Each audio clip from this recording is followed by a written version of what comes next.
kita mulai, yaitu materi rangkaian pengapian. Rangkaian pengapian itu ada dua, yaitu dari arus AC maupun DC, dari mana AC adalah dari arus full atau alternator. Yang untuk CDI AC atau arus DC itu dia dari baterai. Dan selanjutnya kita dari pertama awalnya kunci kontak. Kunci kontak itu fungsinya adalah untuk memutus dan menghubungkan arus. Yang dimana di posisi off dia terputus dan di posisi on dia akan tersambung. Nah, itu untuk kunci kontak. Dan selanjutnya adalah fuse. Fuse ini atau kita sering sebut fuse ini adalah spring. Spring itu ada banyak berapa jenisnya. Contohnya yang ini. Nah, ini fungsinya untuk sebagai pengaman. Apabila terjadi korsleting di satu rangkaian ini, maka tidak langsung ke komponen-komponen yang akan rusak, tapi akan terputus springnya. Dan mungkin itu selanjutnya ada di sini namanya alternator. Alternator atau spool. Ini dalamnya ada ini magnet, yang di dalam ada spool. Jadi ini adalah penghasil dari arus listrik, yang dimana arus yang dikeluarkan itulah arus AC atau arus bolak-balik. Dan selanjutnya di sini ada pulser.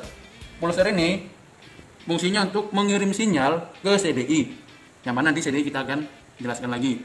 Pulser ini mengirim sinyal ke CDI untuk memerintahkan CDI untuk mengirim arus listrik dari CDI ke DC close.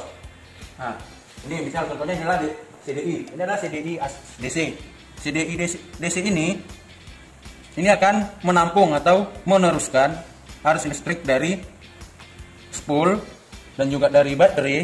Nah, yang mana nanti di sini ada dari spool, dari baterai atau 12 volt, dan di sini adalah sinyal dari sensor pulser. Dan setelah itu akan dikirim ke coil atau DC close. Yang DC close yang ini ya. DC close ini fungsi DC close adalah sebagai memperbesar atau meninggikan tegangan arus yang dari CDI menuju ke DC close. Jadi dia dari DC close ini akan memperbesar arus, sehingga arus itu akan dialirkan menuju ke busi. Nah, dari busilah api dikeluarkan atau disambungkan ke ruang bakar, maka terjadilah sistem pengapian. Nah, mungkin di sini ada rangkaiannya, mulai dari kunci kontak, fuse, dan juga spool, pulser, CDI, dan coil. Nah, itu adalah rangkaian-rangkaiannya. Apabila di salah satu ini ada rusak, maka di busi tidak akan keluar api. Nah, contohnya dari DC close ke busi itu nggak ada api, bisa juga terjadi kerusakan pada DC close. Tetapi sebelum kita memeriksa DC close, alangkah baiknya atau langkah pertama kita lihat fuse, apakah fuse itu rusak atau tidak. Karena di sini bisa kita lihat fuse-nya putus atau tidak. Listrik ini berasal dari gerakan magnet yang menginduksi gulungan kabel. Pada mobil disebut alternator, sedangkan pada sepeda motor disebut spool. Namun keduanya memiliki prinsip kerja yang sama meskipun bentuknya terlihat berbeda. Percikan ini harus terjadi pada saat yang tepat agar terbentuk ledakan. Sebelum listrik masuk ke busi, listrik tersebut terlebih dahulu ditimbun di kapasitor yang berada pada ECU atau CDI. Lalu ECU akan melepaskan listrik tersebut jika posisi piston sudah berada tepat sebelum langkah pembakaran.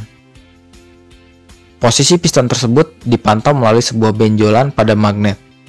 Benjolan tersebut akan memicu sinyal jika berhadapan dengan pulser.